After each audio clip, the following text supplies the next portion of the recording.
Ndonëse ende nuk e ka arritur pikun, gripi sezonal po merr hovë të madh në vend. Nga 5 deri më 11 janar janë regjistruar gjithsej 2322 persona të sëmurë, që është për 34.6% më shumë krahasuar me javën paraprake. Në krahasim me të njëjtën javë të sezonit të kaluar, numri i të sëmurëve është rritur për 2.2 herë, njoftoi mjeku Dragan Koçinski. Incidenca më e lartë e sëmundjes varet të fëmijët e moshës 0 deri në 4 vjeç.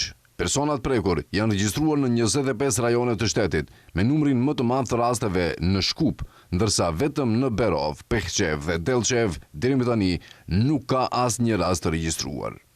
I pyetur se për shkak të gripit sezonal a ekziston mundësia që të vazhdohet pushimi dimror për nxënësit, Koçinski tha se edhe pse rritja e numrit të sëmurëve me grip është shfaqur disa javë më herët, se zakonisht nuk ka nevojë për një mas të tillë. Sa i përket shkollave dhe qerdheve, nga Instituti i Shëndetit Publik apelohet që fëmijët me simptoma të sëmundjeve akute të mos dërgohen në mësim me qëllim parandalimin e përhapjes së infeksionit. Si masa të përgjithshme, rekomandohen shmangja e mjenteve me numër të madh njerëzish, ajrosja e rregullt, konsumimi i vitaminave dhe mineraleve, si dhe qëndrimi në shtëpi në rast sëmundjeje. Nga i shqiptar theksojnë se kulmi i gripit pritet nga fundi i janarit deri në mesin e shkurtit.